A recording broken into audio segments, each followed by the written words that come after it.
Donc on est aujourd'hui à l'entrée du projet Samoa. On va rencontrer nos guides. Bonjour, Bonjour. moi c'est Denis Cabasson de l'agence La Roche-Charenne, l'architecte de l'opération. Enchanté. Bonjour, Stéphane Jousse de Axanis, conducteur d'opération qui suit le chantier en compagnie de M. Cabasson. Allez, on va y aller donc. On procède. Merci.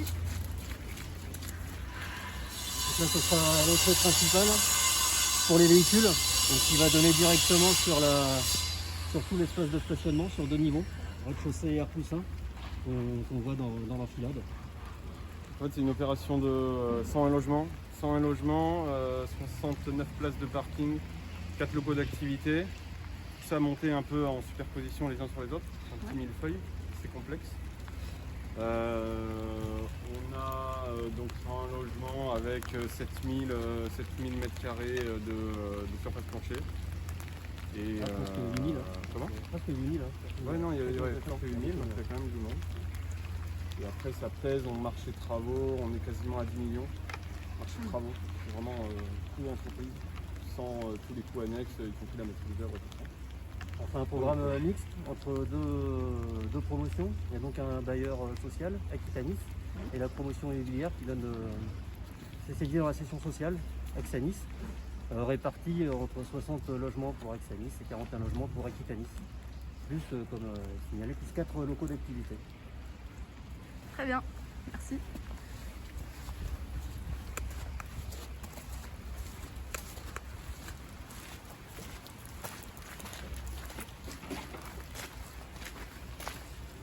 Donc on a le bâtiment, il est fait en 5 bâtiments principaux. On a les grands qui vont jusqu'au R+10, ABC qui sont derrière, qu'on verra après. Cette partie-là, qui va jusqu'au R+5, c'est la barre B. Et après là on a tous les bâtiments E qui sont conçus comme des petits plots indépendants avec des accès uniquement extérieurs, donc aucune coursive intérieure sur cela. Très bien. Alors ici on aura une centre végétalisée qui va rejoindre le cours qu'on voit en face, qui passe le tramway, avec une centre végétale de l'autre côté. Oui. Et on voit le complexe scolaire qui est également en centre. Là, ce sera une bande traversante, mais simplement pour les personnes habitantes dans l'opération. Est-ce qu'il faut rappeler qu'on est dans l'écoquartier Ginko? C'est ça. Donc votre projet, j'imagine qu'il respecte un certain nombre de critères écologiques ou... Alors, notre projet déjà évidemment est RC 2012 du fait de la date du dépôt de PC, c'est obligatoire. PC 2014, 2015. 2015. Donc, de toute façon, tout ce qui a été posé après 2012, obligation d'être en RC 2012. Et en plus de ça, on est allé au-delà, enfin le maître d'ouvrage voulait aller au-delà, on a une certification HCE, CERCAL. Voilà, donc c'est des contraintes supplémentaires pour le bien des utilisateurs, qui vient de la gestion et puis de l'habitant. Ça relève en plus de la compétence et puis de la complexité de l'opération. Le CERCAL il impose non seulement donc, des performances thermiques supérieures, mais il n'y a pas que ça. Il a beaucoup d'exigences aussi sur la qualité des matériaux mis en œuvre, sur par exemple, c'est un exemple comme ça qui me vient, c'est la classification des robinetteries. C'est-à-dire qu'il faut des robinets performants, il faut des choses performantes, il faut une certaine surface de vitrage dans les logements, il y a tout un tas de, ça touche aussi bien le type de peinture qu'on va mettre au type de vitrage. C'est vraiment quelque chose de transversal qui augmente la qualité du logement, pas que, parce que souvent on pense thermie, mais pas que la thermie, pas que le confort thermique d'été et d'hiver. Très bien. On a des contraintes aussi énergétiques. On va utiliser le réseau de chaleur urbain de tout l'ensemble Ginko. Donc on est raccordé au RCI, au réseau de chaleur urbain, en ce moment. Très bien. Donc ça, c'est des partenariats qui se font avec la métropole?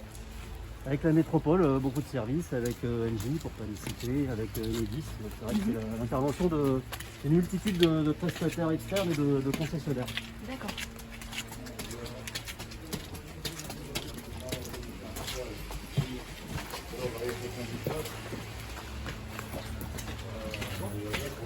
Bonjour.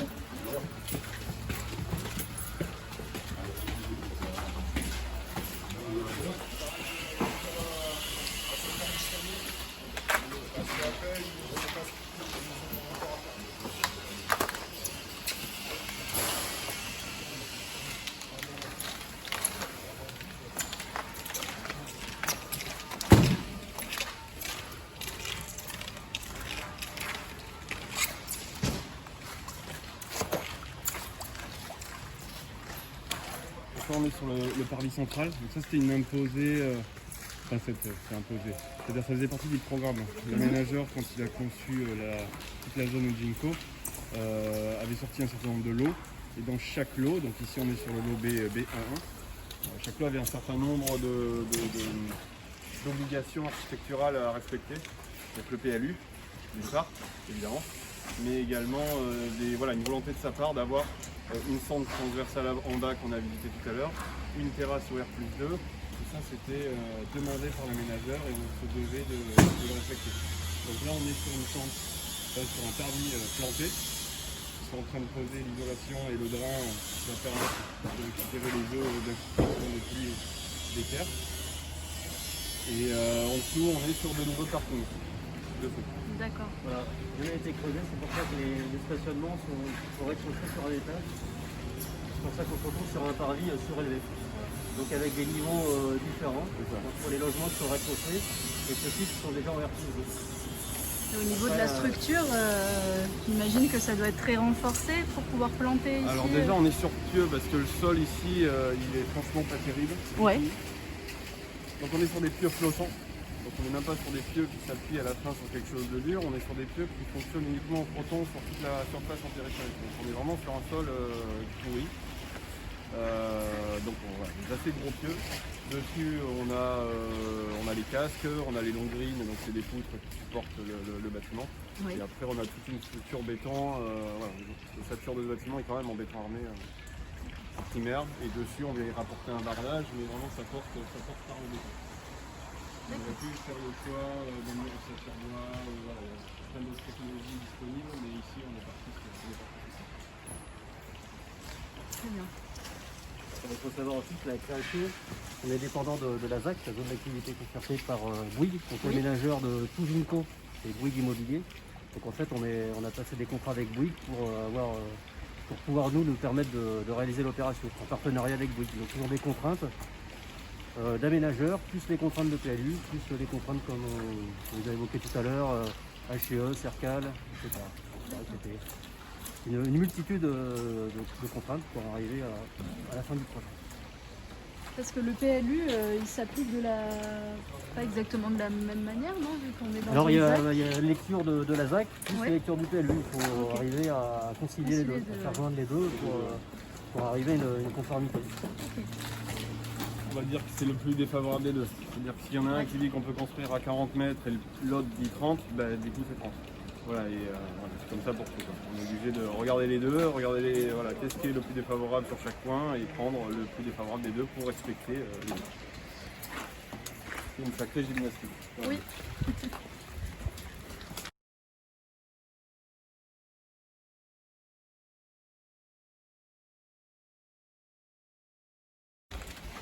Donc là on est sur le bâtiment A, c'est celui qui est aujourd'hui le moins avancé. D'accord.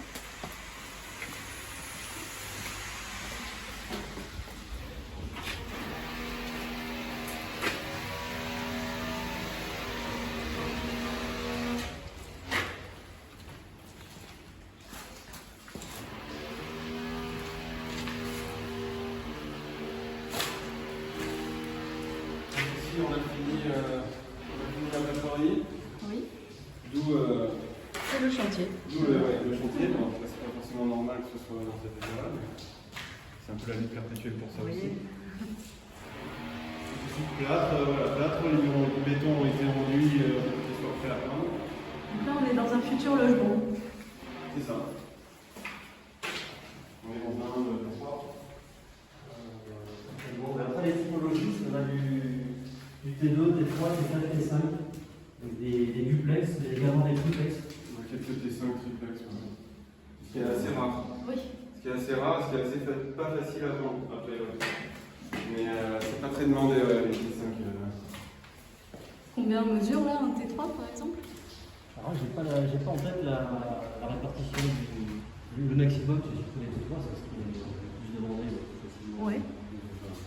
Ça c'est mon rôle. Alors, on pourra vous envoyer sur le formulaire du permis de construire, il y a la ventilation Des surfaces. suppose, donc ça je pourrais vous.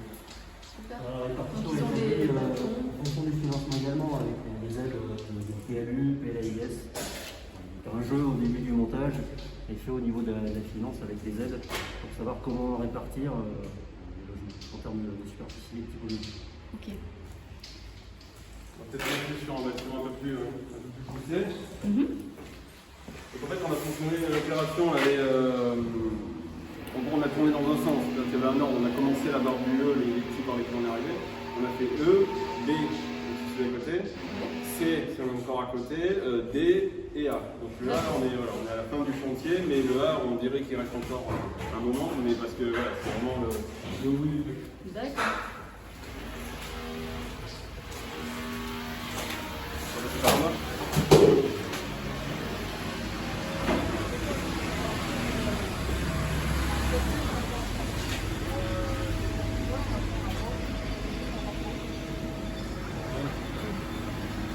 C'est vrai qu'on a oublié de préciser que l'opération était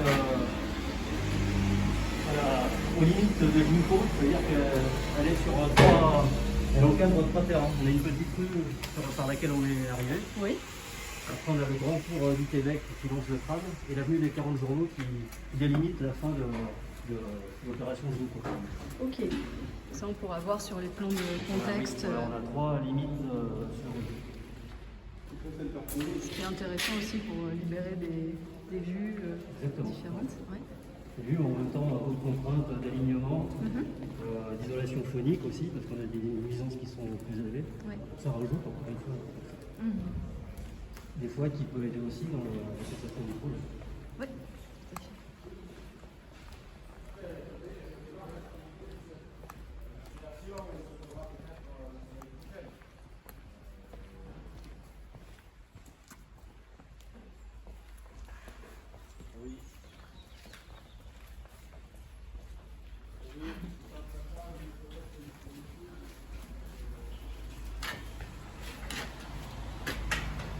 On va avoir un logement ici et puis après on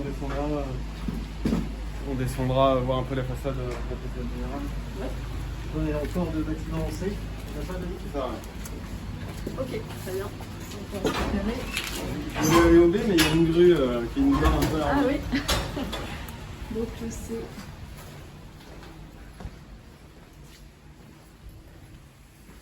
Donc là on est au C, donc ici on est vachement plus avancé, les peintures ont été faites, la menuiserie intérieure est censée être à peu près terminée.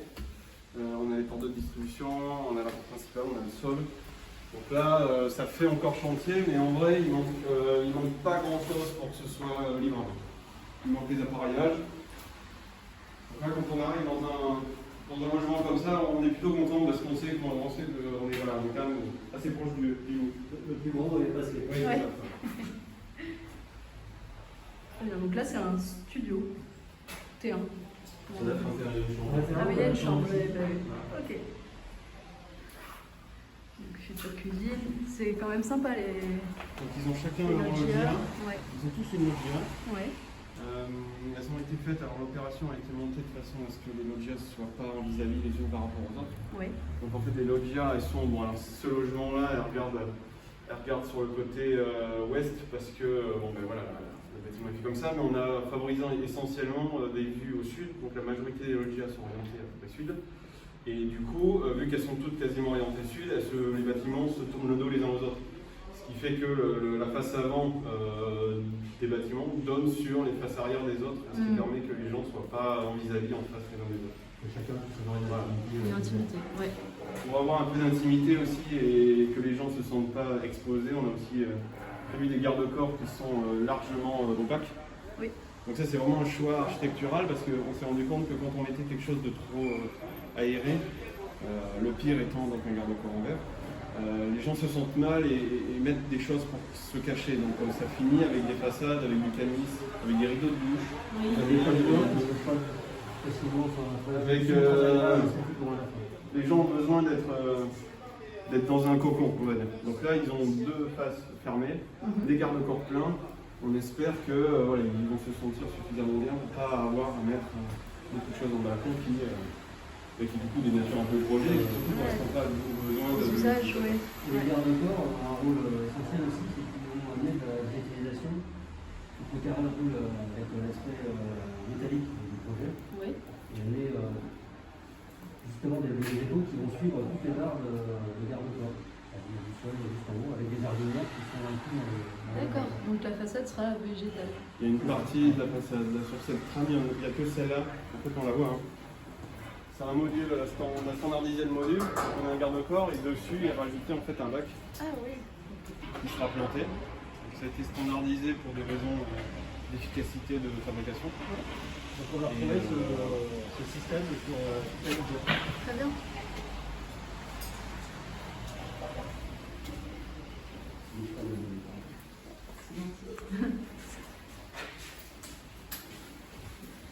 On va aller voir le B par le R2. Bonjour.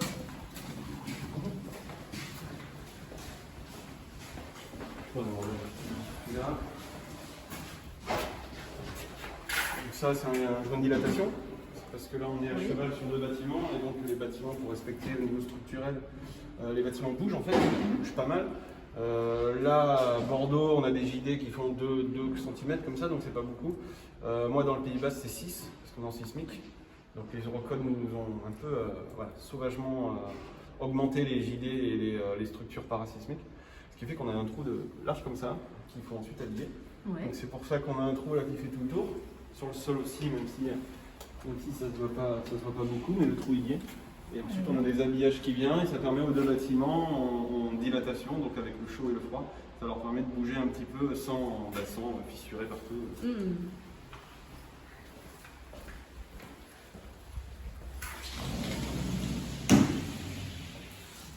Voilà, c'est ça dont on parlait. Tout à l'heure on parlait de filants qui permettent aux plantes de grimper, c'est ça en fait. Ah oui. Parce que les trames qui ont des garde-corps, elles ont toujours des baraudages qui vont leur permettre de grimper. D'accord. Et après les essences, ça va être des lignes vierges, des chèvrefeuilles, voilà, les choses Plantes grimpantes, ouais, vivaces, ouais. qui poussent, mais pas les glycines, parce que les glycines ont beaucoup trop de force. Oui, Beaucoup c'est trop de- destructeur. C'est ça. Ok, donc là, vue. Sur l'entrée, Sur le PC. Oui.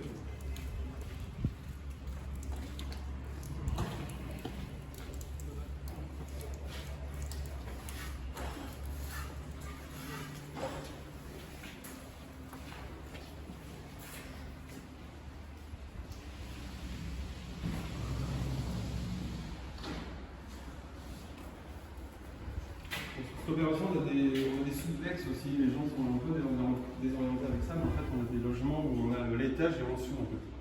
Ah oui. Voilà, donc c'est atypique. Oui. Voilà, c'est pas la façon la plus courante de construire, mais ici on en a quelques-uns qui sont en souplex comme ça.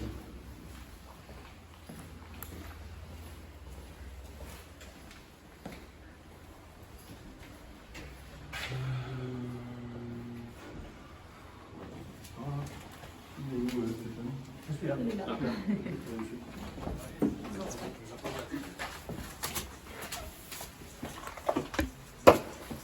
Bon, Bonjour. tu pas trop de marcher là? Bah non, il faut lui faire marcher trop dessus, mais... On regarde.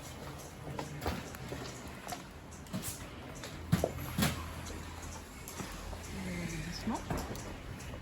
On est sur une sorte de polystyrène, non?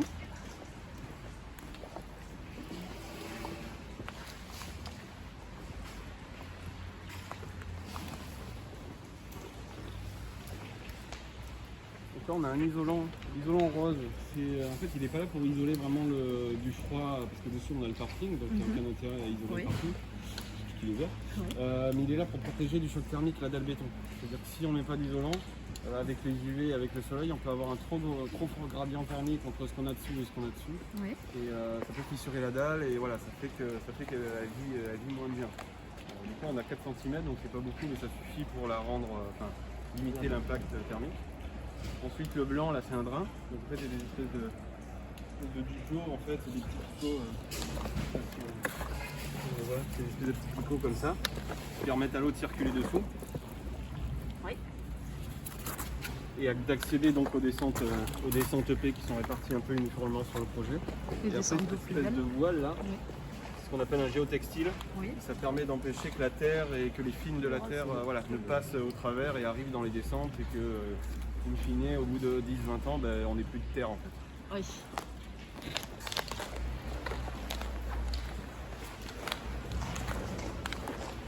Donc là, on imagine un grand jardin. C'est bien Là, ça. un immense jardin. Un jardin avec des arbres, avec des îlots, Avec des C'est ça. circulations. c'est la prochaine étape. Voilà. Là, on prépare pour aimer la terre. Et puis après, les spécialistes. Et donc c'est partagé entre les habitants, mais c'est pas un jardin Comme accessible. c'est un programme mixte, ça va être diversifié entre chaque personne, aussi bien ceux qui ont acheté que les personnes qui sont en location. D'accord.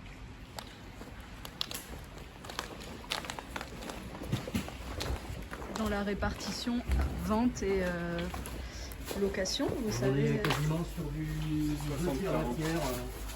C'est 60-41. Oui, c'est ça. 60 d'acquisition et 41 en location. D'accord.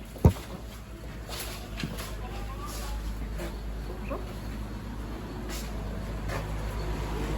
Bonjour.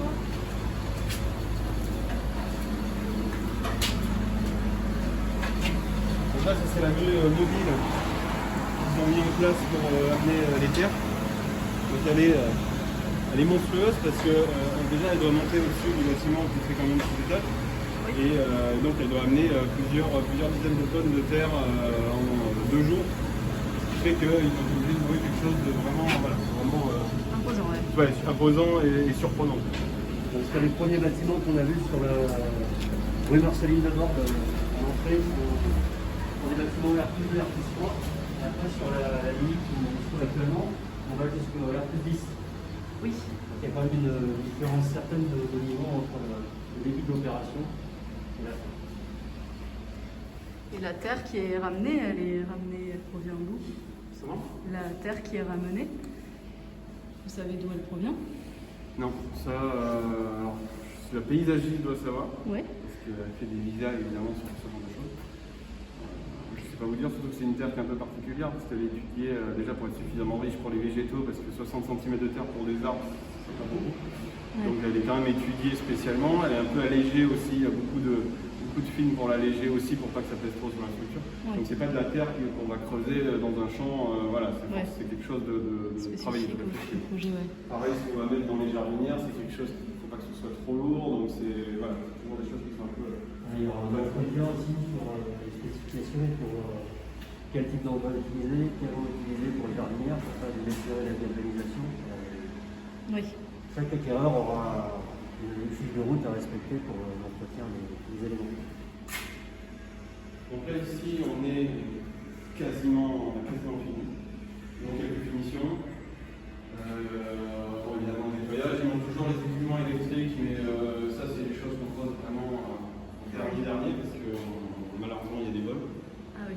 Donc les prises, les interrupteurs, les compteurs, électriques, tout ça c'est des choses qu'on pose vraiment les derniers mois, on ferme la clé. Ah oui, d'accord. Parce qu'il n'y a rien de pire sur une opération que de se faire voler à 80 km dans une nuit, ils vont retirer tous les câbles, c'est catastrophique. Ah oui. Ça Ça arrive. ça arrive à l'intérieur des murs. D'accord. Ah ouais.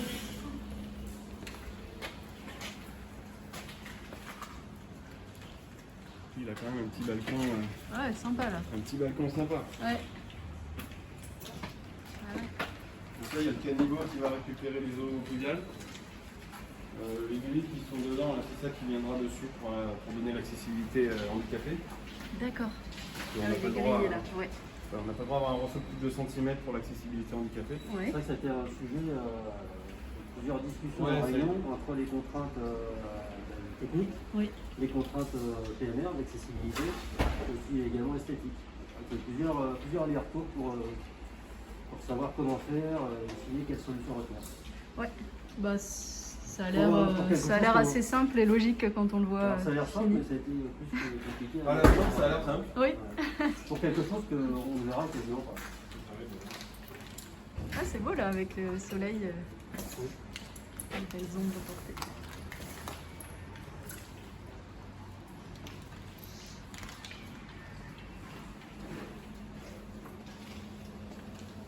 Ouais, ouais. Je suis en visite avec le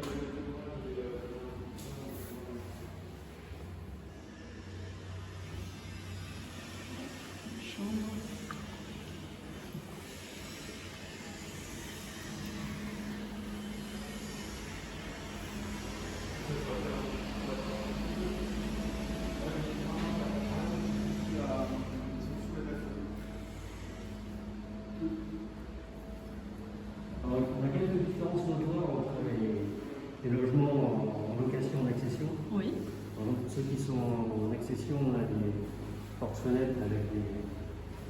des portes polyvalentes qu'on n'a pas sur les locations. On ne trouve pas également. Alors, c'est juste des petites spécificités. Voilà. Avec des carreaux qui peuvent changer, ben, c'est vraiment. C'est pas flagrant en fait. C'est des petites, vraiment des petites différences qui peuvent exister. Ouais.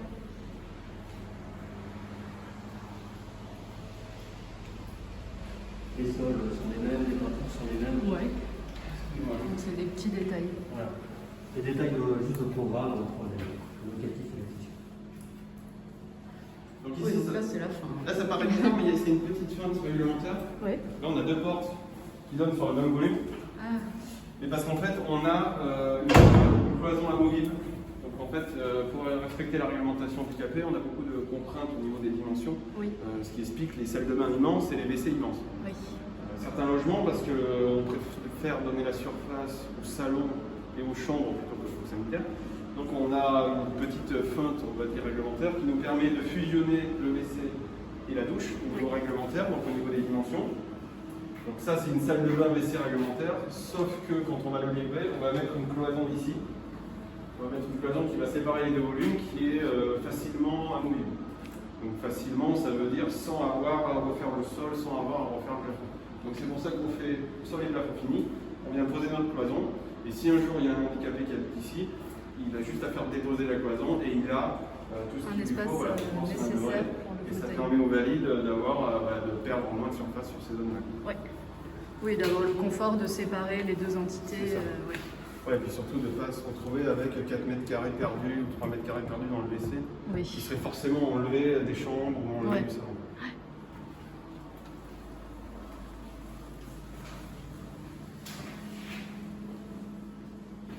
Chambre. On va peut-être descendre, voir les façades, prendre un peu de recul. Oui, parfait. Je vous suis. Je pense qu'on va juste repasser plus deux.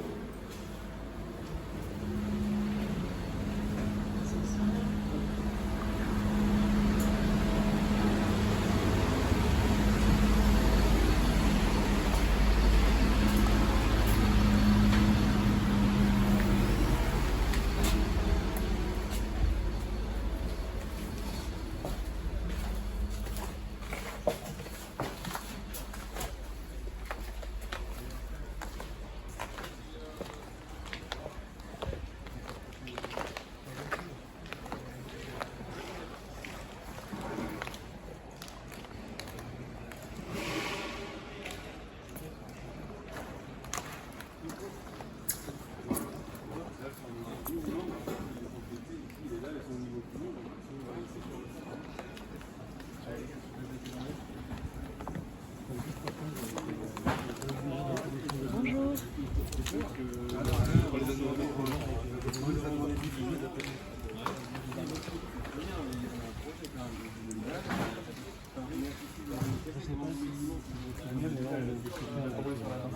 Avec nos PC, Oui. et puis les bureaux d'études. Bah ouais, c'est au top.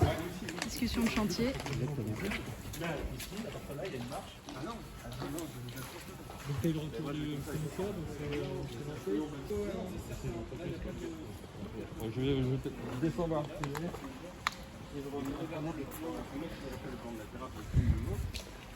Un aléa. Toujours, c'est ça la vie du chantier, non? S'il n'y avait pas de problème. Ce chantier, Stéphane, il a démarré à quelle date, tu sais? Il a démarré il y a 2 ans. Alors ça a pris du retard du fait de la complexité déjà et d'une, après des sous-traitants qui n'étaient pas identifiés dès le départ, donc, Ouais. et qui malheureusement avec la pandémie actuelle, Oui. a quand même perturbé l'opération, les livraisons, les commandes. Et du coup on cumule un petit peu même après Covid les retards inhérents, les dommages collatéraux. On a fait quand même un arrêt de chantier, mais après on subit toujours. Vous pensez le livrer quand? Alors le planning fin d'année, voilà. Et après pour faire toutes les essais, les mises en œuvre, les livraisons vont se faire au courant mars. Ok. Mars Donc, 2021. D'ici peu. D'ici peu. Ouais. Problème on Du tout, continue, on continue. Ouais, ouais. Allez, On continue, on verra après. on viendra après régler les problèmes.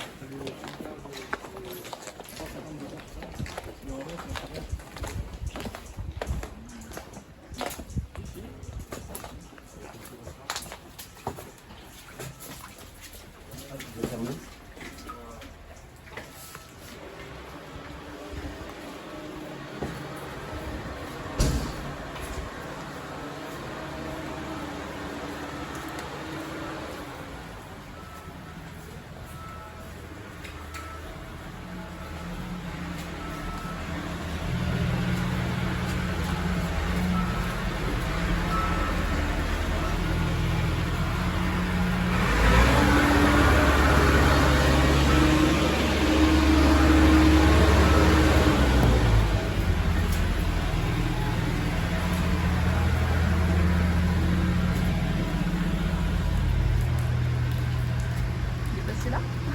Oui, oui. On va peut-être même sortir du chantier.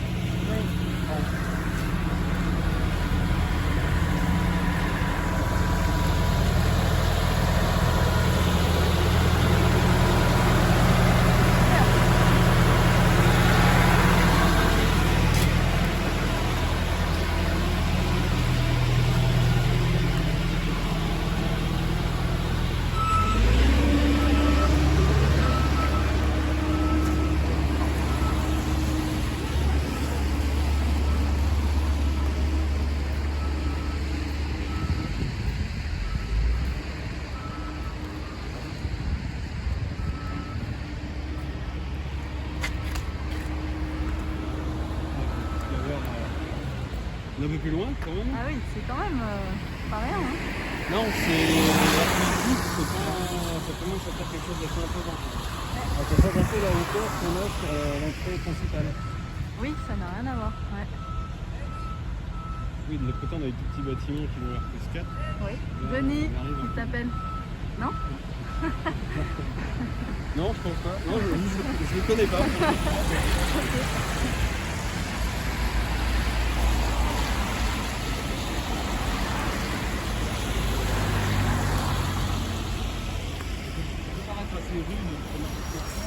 Quand on n'a pas les végétaux, en fait, ça va paraître très, voilà, un peu abrupt, on va dire. Ouais.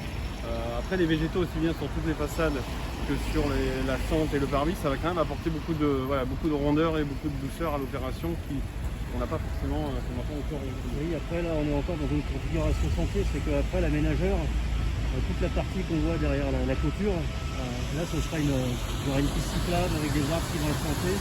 Entre les bâtiments, entre le groupe scolaire et notre opération, on a une centre végétale aussi. Donc il y a quand même beaucoup de verdure qui va être apportée. Ça, c'est un groupe scolaire, ce qu'on voit à gauche? Ouais, c'est un groupe scolaire. D'accord. Après, oui, le rythme est quand même intéressant, je trouve, parce qu'il y a une grande verticalité, il y a un rythme. Très cramé, oui. et ça a été un assez gros travail en chantier d'arriver à faire respecter aux différentes entreprises la verticalité de ce que j'appelle les cadres. Donc en fait c'est la grosse tôle de 26 cm environ qui cintre à chaque fois les cages d'escalier et les audias. Et réussir à avoir à peu près toujours le même type de pliage en fonction des différentes contraintes d'isolant, parce que tout ça, ça se voit pas, mais on a des isolants plus ou moins épais en fonction des positions. Donc réussir à avoir toujours le même habillage en fonction des isolants, en fonction des positions, avoir toujours le même vide entre le contrebardage, la structure verticale des jardinières, voilà. Tout ça c'était un boulot qui était assez, je ne vois pas aujourd'hui, parce que ça tombe à peu près comme on veut. J'en suis plutôt content. Mais ça a été un assez gros boulot avec les entreprises. Ouais. Ouais, puis j'ai des tailles pour Ouais, c'est ça. chaque groupe, chaque Ouais. élément, chaque bandage. C'est tout différent. De toute façon, si je vois, en fait, c'est quand c'est mal passé. Ouais. Les choses qu'on voit qui sautent aux yeux, c'est à chaque fois quand au final on s'est trompé. En général, quand ça tombe bien, ça semble logique et Voilà. du coup, voilà, ça fait sens. Ouais.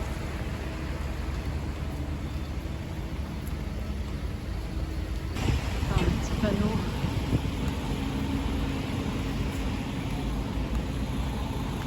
Ouais, je vais expliquer l'opération Chameau à Tonga. Voilà. Et c'est pareil entre Tonga Oui. et les locaux sociaux de Aquitaine. Donc l'ouvrage, le second ouvrage à Chalis, qui a fait réunion de Sanois en 60 juin en Asie. Très bien. Là, on va retrouver les 4 locaux d'activité sur le secteur de produits connectés. On identifie avec les positions. Avec le tram qui passe juste devant. Hop. Et les locaux d'activité, vous savez déjà la destination? Non, Non. en fait, on va les louer de façon brute et après ce sera à chaque utilisateur de les aménager en fonction de En fait, sur ces locaux, donc à chaque fois qu'on a du vitrage, hein, c'est soit un local d'activité, soit l'entrée du bâtiment. La seconde trame de vitrage qui est encore enfoncée, là c'est l'entrée de ce bâtiment, c'est Ouais. la seconde entrée de ce bâtiment. Les locaux d'activité, ils ont des grilles en partie haute des vitrages. Ça permettra, parce qu'aujourd'hui on ne sait pas leurs besoins en fait en ventilation, en climatisation par exemple. Donc on a mis des grilles comme ça et ça leur permettra, en fonction l'intention de leur aménagement de venir mettre un groupe extérieur, par exemple, de climatisation, Oui. et de ne pas l'avoir en façade. Ils le mettront derrière ça sera un PV. Ah oui. Pas qu'on ait un groupe en façade pour respecter l'architecture, mais comme ça, voilà, ils ont quelque chose de prévu pour pouvoir faire du froid. D'accord.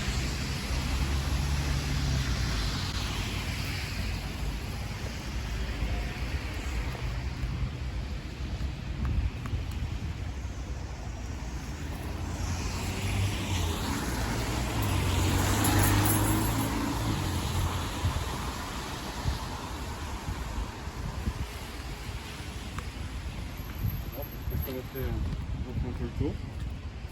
Donc là, on voit les perspectives, quoi.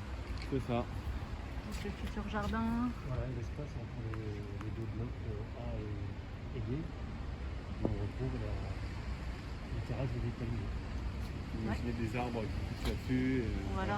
Quelque chose un peu verdi. Oui. Très bien. Oui, donc on retrouve le front bâti sur la rue passante, bien sûr. Un peu moins dense et encore plus petit. Ce qui permet d'avoir, contrairement au cœur de Ginkgo, Oui, qui est beaucoup plus bas, oui. du fait de l'étalonnement des terrasses et des niveaux différents, d'avoir une vue qui est beaucoup plus élevée sur les derniers niveaux. On n'est pas chez le voisin comme on peut l'être sur les terrasses. Donc ça aère quand même beaucoup l'espace visuel. C'est vraiment Ouais. prévu.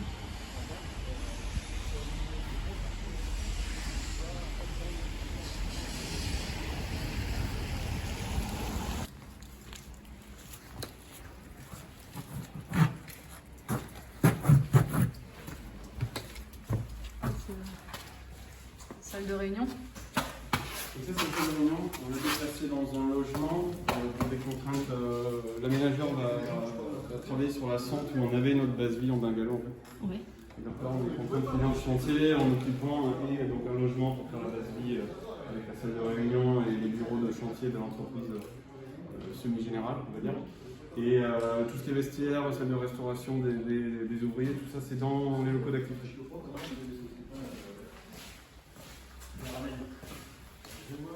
C'est là ? Ouais.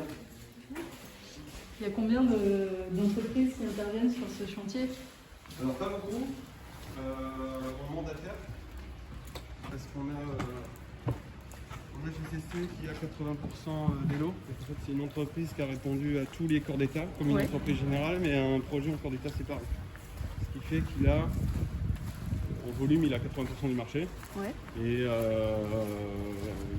7 lots. Là, en dehors, on va retrouver on a un lot à part que l'ascenseur, le gardier, l'électricien. La peinture, elle seule. Après, tout le reste, tout ce qui est bardage, fondation, gros œuvres, étanchéité. Et ça, c'est le qui ensuite sous-traite à une multitude de sous-traitants, mais Vous, ça vous permet de limiter les nombres d'interlocuteurs aussi? c'est ça. C'était essentiel et important lors de la négociation et à la recherche d'entreprises pour répondre au programme. Ouais. Vous avez la complexité en fait du projet. On peut voir les façades, elles sont quand même très imbriquées, le gros œuvre, le bardage, l'isolation, tout ça, c'est dans le côté. Les 202, c'est ça. 202, c'est là, on peut tout là-dessus. Tout à fait imbriqué, et donc on a, pour limiter aussi les problématiques de manque de synthèse et les problématiques en chantier, on a préféré que ce soit la même entreprise qui fasse tout. Ça permet que la même entreprise doit faire un objet global terminé, et donc il doit mettre en œuvre toute la synthèse nécessaire pour que les choses s'imbriquent bien et que ça fonctionne bien à la fin. Voilà ce que ça peut donner avec Ah oui, en effet. J'ai un petit mot pour la pelouse, c'est interdit sur le loggia. Ah oui? Voilà, c'est formellement interdit. Pourquoi? Non, parce que c'est pas possible. On peut pas faire ça, il faut pas faire ça. À cause de l'esthétique? Oh putain. Ah oui. Ah non, ils sont allés nous mettre ça là. Le cher Ah bah commerciaux. ça... Donc un petit Normalement, ça fait vendre quand même. Hein. Il y a un peu de verdure, les plantes qui sont pas présentes. Ça, c'est le goût personnel après. C'est ça. Ok. Exactement, c'est ça. Alors après, les cuisines sont livrées avec un mobilier standard, classique. Ouais. Après, les gens, 90% des gens font appel à un cuisiniste pour aménager. Ouais. Donc ça, on en laisse. Ok. Bon, d'accord, je fais le tour. Donc, une chambre.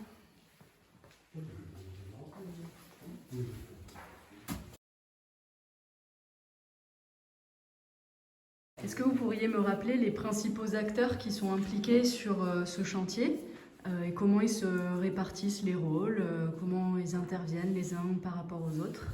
Alors en chantier, on est quand même plusieurs acteurs. Déjà on a la maîtrise d'ouvrage, évidemment, qui est le client, on va dire, pour simplifier, le client sur le projet. Donc là il se trouve que la maîtrise d'ouvrage de type Axanis et Aquitanis ont la capacité en interne de gérer leur chantier. Oui. Donc on se retrouve avec eux en réunion de chantier. Il y a des maîtres d'ouvrage qui n'ont pas la compétence, qui font appel à ce qu'on appelle des assistants en maîtrise d'ouvrage ou des mandataires en maîtrise d'ouvrage. Donc l'assistant, il va assister le maître d'ouvrage, tout ce qui est la partie administrative, les papiers, tout ça. Mais le maître d'ouvrage reste présent. Le mandataire, maître d'ouvrage, il remplace intégralement le maître d'ouvrage, aussi bien sur la partie administrative que sur la partie présence en chantier. Ce serait, c'est pas le cas sur ce chantier, mais ce serait l'interlocuteur qu'on aurait nous maître d'œuvre sur chantier. Voilà, c'est les différents rôles de maître d'ouvrage. C'est ça. Différentes fonctions et appellations. Après, on a l'équipe de maîtrise d'œuvre. Donc, alors là, en général, c'est l'architecte quand on est le mandataire. Il peut y avoir plusieurs architectes d'ailleurs. Il peut y avoir un architecte qui fait les études et un autre qui suit le chantier parce que le chantier est trop loin de l'agence qui a pris l'opération. Dedans, on va avoir tout ce qui est bureau d'études. Donc là, ça dépend des opérations. En général, on a au moins fluide, donc tout ce qui est élec, plomberie. On a un gros œuvre, un VRD. On peut se retrouver avec un acousticien. On peut se retrouver avec ici, on en a un, c'est un HQE, donc un bureau d'études qui s'occupe spécifiquement de toute la question cercale, environnement. Donc ça, c'est l'équipe de maîtrise d'œuvre. Donc des fois, il y a d'autres bureaux d'études un peu plus anecdotiques. C'est vraiment sur des chantiers particuliers. Par exemple, un bureau d'études bois, structure bois. La structure métallique, elle est très souvent assurée par le bureau d'études gros œuvres. En général, c'est lié parce qu'on a toujours un peu de métal. Quand on a un acousticien. L'acousticien, j'en ai parlé. Lui, on l'a tout le temps, mais il est là surtout en études. Après, en chantier, on ne le voit plus. Donc ça, c'est pour la partie maîtrise d'œuvre. Après, on a le bureau de contrôle. Donc alors lui, c'est... mandaté par la maîtrise d'ouvrage. Il va assurer la maîtrise d'ouvrage pour l'opération. Alors il y a différentes missions. La plupart du temps, sont la solidité de la structure, l'acoustique, on en parlait, et puis les attestations handicapées. Ok.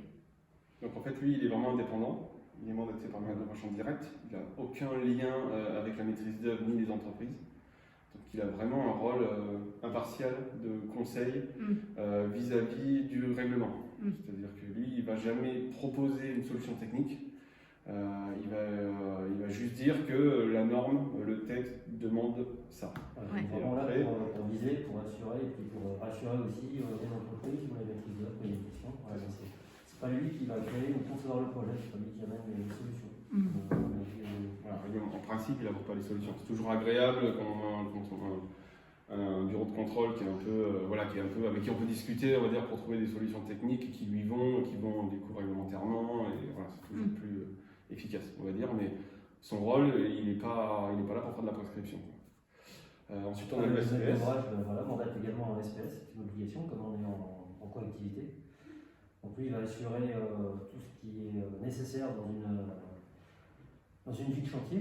Donc il va assurer la sécurité de chacun, la sécurité vis-à-vis de la collectivité, du travail interentreprise, et puis un rôle sur l'hygiène du travail. Okay. Il va faire des réunions hebdomadaires et puis établir des rapports pour signaler ce qui ne convient pas. Alors, comme le bureau de contrôle, il n'est pas là pour amener des solutions, il est là pour dire ce qui ne va pas, et après se charge aux entreprises, aux maîtres d'œuvre, aux maîtres d'ouvrage de prendre les décisions et puis les actions nécessaires. Donc là, vous me disiez tout à l'heure, avec la crise actuelle, vous avez dû arrêter un certain temps le chantier, c'est ça? Voilà, le chantier était arrêté sur décision d'Aquitanis, comme c'est le maître d'ouvrage mandataire. Après, il y a eu une réflexion sur la poursuite de l'opération en découvrant le travail en situation de pandémie. Donc des échanges avec le SPS, des échanges avec les entreprises, savoir comment on a travaillé, sous quelle manière, sur un mode d'activité, coactivité. Ça fait l'objet d'une reprise un petit peu moins soutenue dès le départ, mais après qui est vite remis en marche. D'accord. Donc, grosso modo, on a eu au début du confinement, le maître d'ouvrage a pris la décision généreuse qui n'a pas forcément été fait par beaucoup de maîtres d'ouvrage, mais de déclarer un arrêt de chantier. Donc ça, c'était vraiment une volonté forte du maître d'ouvrage de dire on est un bailleur social, on ne va pas mettre les ouvriers en danger, donc on ferme le chantier, tout le monde rentre chez soi, et sous-entendu, il n'y aura pas de discussion sur qui prend en charge l'arrêt de chantier parce que c'est le maître d'ouvrage qui va déclarer. Il y a beaucoup de maîtres d'ouvrage qui ont décidé juste d'attendre et de laisser passer le truc et après de dire que c'est pas eux qui avaient demandé aux ouvriers de partir. Donc ça rentre dans des discussions qui sont un peu plus compliquées après. Donc ce maître d'ouvrage-là a déclaré de faire ça. Donc arrêt de chantier pendant toute la période de confinement.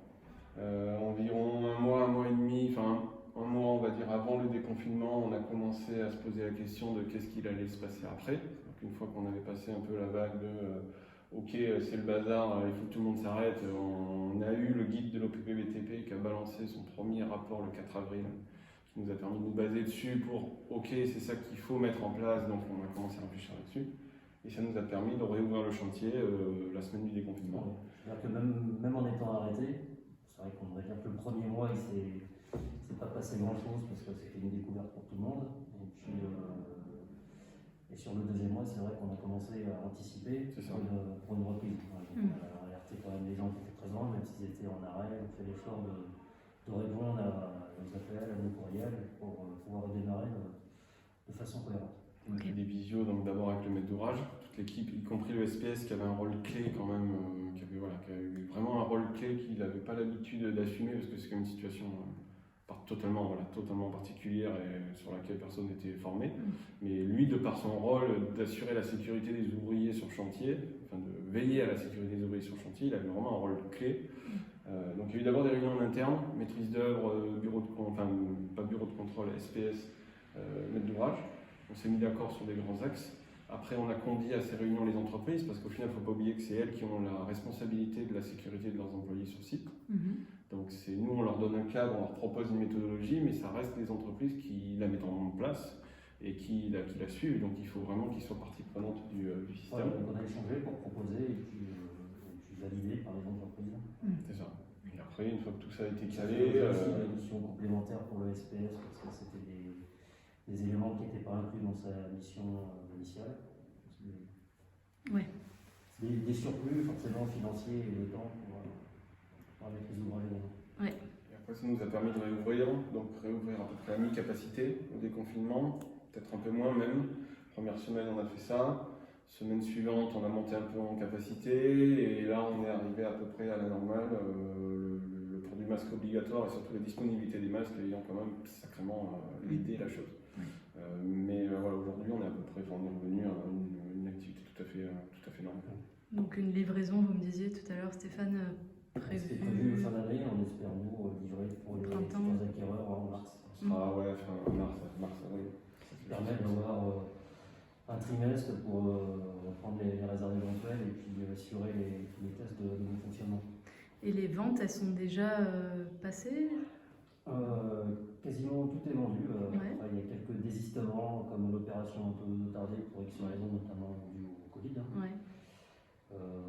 Des gens finalement qui ont levé les options, qui sont partis parce que le délai ne correspondait plus. Ouais.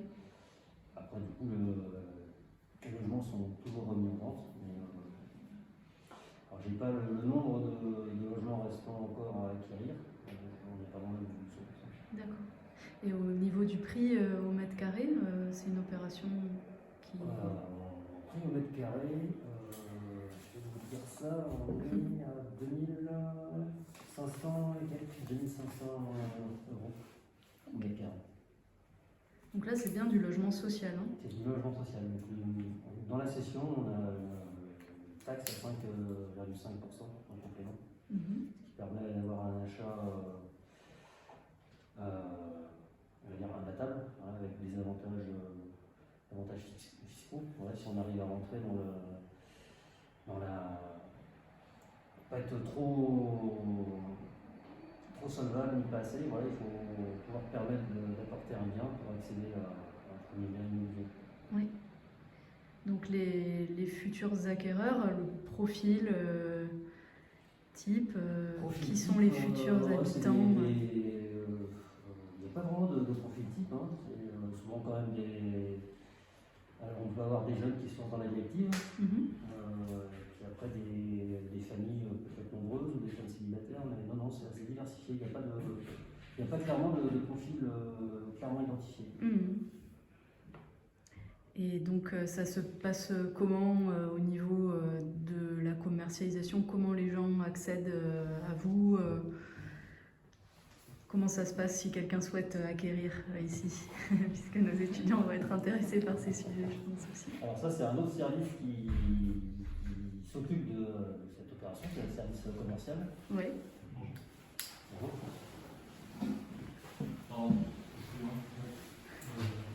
Alors après, ils sont plus à même d'y répondre que moi, c'est quand même plus leur cœur de métier. Oui. Après, on a des opérations qui sont faites, les salons, notre site internet, notre plateforme, également notre agence, Oui. pour recevoir les gens et communiquer sur toutes nos opérations. D'accord.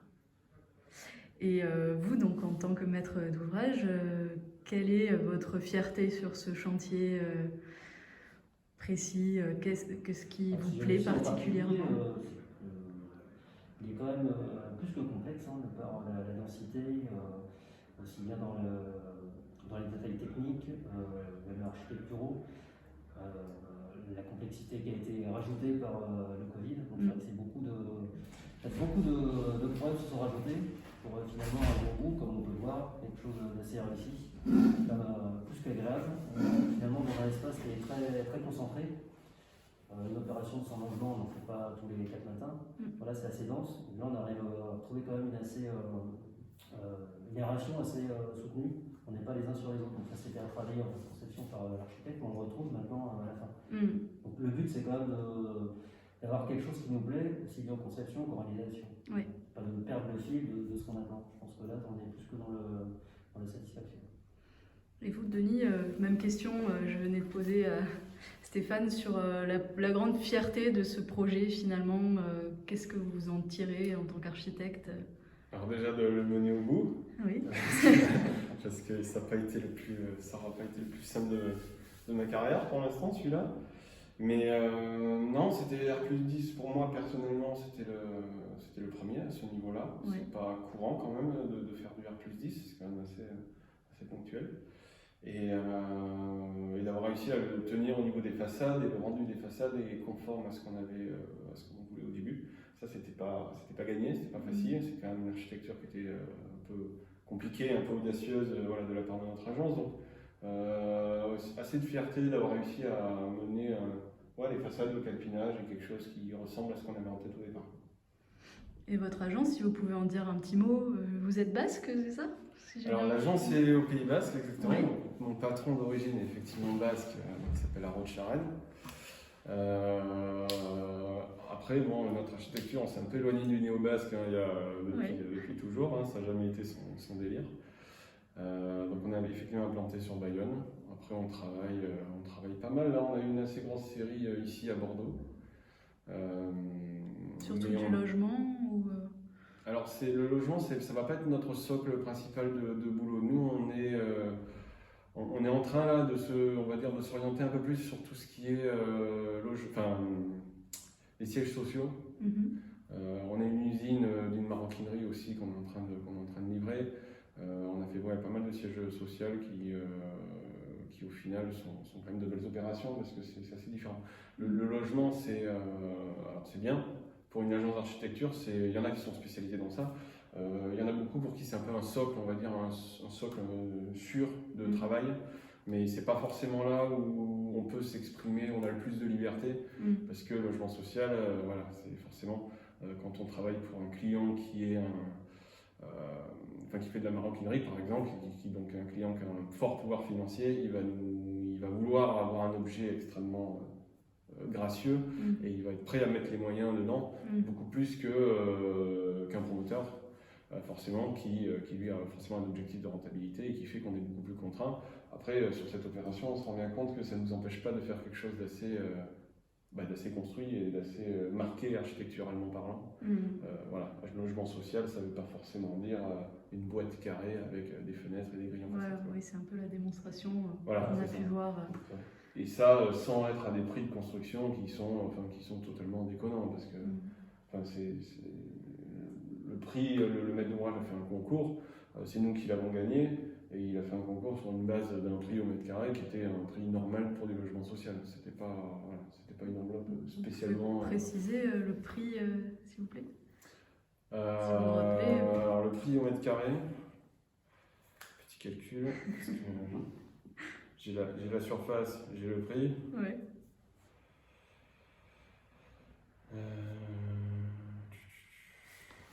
On va dire en chab, on est à 1450 € du mètre carré, chab.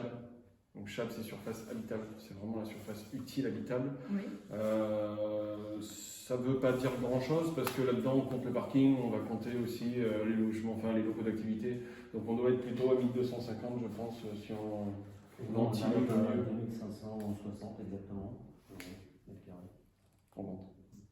En sachant qu'entre les deux, c'est pas une marge brute. Hein. On a dessus le maître d'ouvrage, il paye le terrain, il va payer toute la maîtrise d'œuvre, il va payer le bureau de contrôle, l'espèce, les concessionnaires, voilà, il y a tout un tas de choses qui malheureusement, c'est pas Ça rentre pour nous, dans c'est pas. le prix du logement, le prix d'achat du logement.